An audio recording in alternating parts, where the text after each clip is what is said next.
حول ولا قوة إلا بالله العلي العظيم أعوذ بالله من الشيطان الرجيم بسم الله الرحمن الرحيم الحمد لله الذي جعل الحمد مفتاحا لذكره وسببا للمزيد من معرفته ودليلا على آلائه وعظمته ثم الصلاة والسلام والتحية والإكرام على النبي المكي المدني القرشي الحاشمي الذي سمي في السماء بأحمد وفي الأرض بأبي القاسم محمد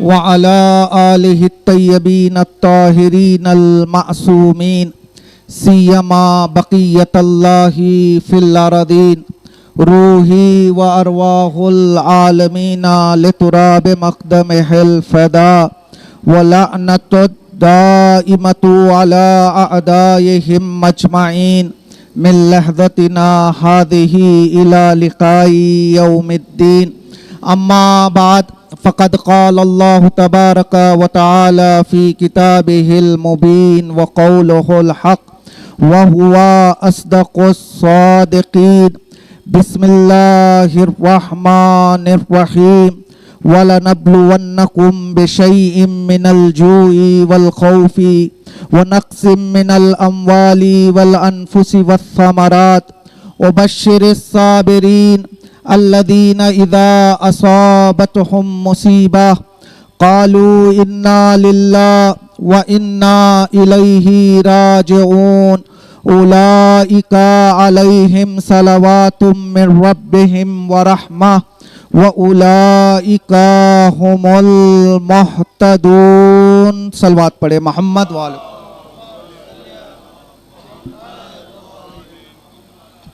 چونکہ اس مجلس اعزا کا انعقاد ایک ماہ کے ایصال ثواب کے لیے کیا گیا ہے، لہٰذا آپ حضرات سے گزارش ہے کہ مرحومہ کے درجات میں بلندی کے لیے اور اس مجلس اعزا کی قبولیت کے لیے سب مل کر بآواز بلند صلوات پڑھی.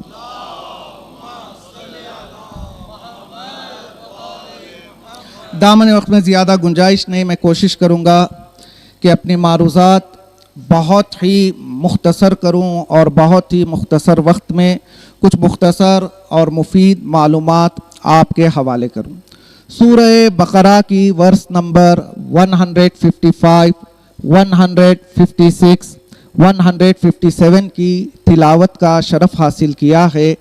ان تینوں آیتوں میں خداوند عالم فلسفہ خلقت انسان کو بیان فرما رہا ہے اور یہ بھی بیان فرما رہا ہے اگر آپ اللہ کی جانب سے جو آپ کی خلقت کا فلسفہ آپ کے حوالے کیا گیا ہے، اگر آپ کامیاب ہو جائیں گے تو آپ کو کیا ریوارڈ ملنے والا ہے. آیت شروع ہوتی ہے وَلَنَبْلُوَنَّكُمْ.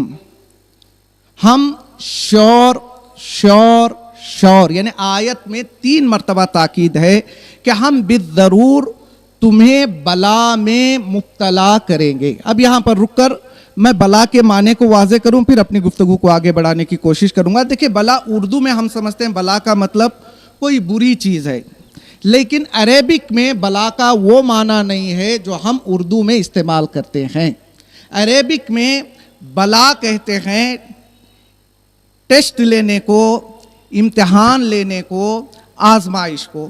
اللہ کہہ رہا ہے کہ ہم نے تمہیں دنیا میں بھیجا ہے تو ایک ہی ہدف ہے کہ ہم تمہارا امتحان لینے والے ہیں. اور اللہ نے اسی آیت میں یہ بھی ڈکٹیٹ کیا کہ کن کن چیزوں کے ذریعے سے ہم تمہارا امتحان لینے والے ہیں. اللہ نے اس آیت شریفہ میں 5 چیزوں کا تذکرہ کیا، کہا اگر ہم تمہیں بلا میں مبتلا کریں گے، تمہارا امتحان لیں گے تو چھٹی چیز سے نہیں لیں گے، ان 5 چیزوں ہی سے تمہارا امتحان ہوگا. پہلی چیز بھوک کے ذریعے تمہارا امتحان ہوگا، دوسری چیز خوف کے ذریعے تمہارا امتحان ہوگا، تیسری چیز تمہارے اموال میں کمی واقع کر کے تمہارا امتحان لیں گے،